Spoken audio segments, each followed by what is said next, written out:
এটা কিন্তু আমার রেসিপি না বন্ধুরা। এটা সম্পূর্ণ আমার মায়ের রেসিপি। দুধমান কচু ভাপা রেসিপি। এর মধ্যে কি আছে বলো তো বন্ধুরা? দেখতে থাকো কি আছে এর মধ্যে। গেস তো তোমরা করতে পারছো নিশ্চয়ই। দেখো, দেখো, দেখো, এই যে দেখো বেরিয়ে পড়লো।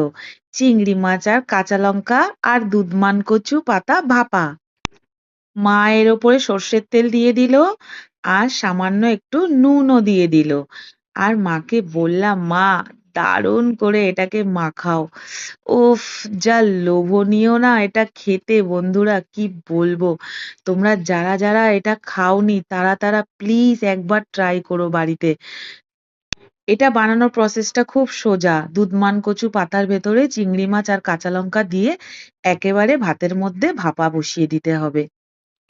আর ব্যাস হয়ে গেলেই এরকম করে মাখিয়ে নিতে হবে। আর গরম গরম ভাতের সাথে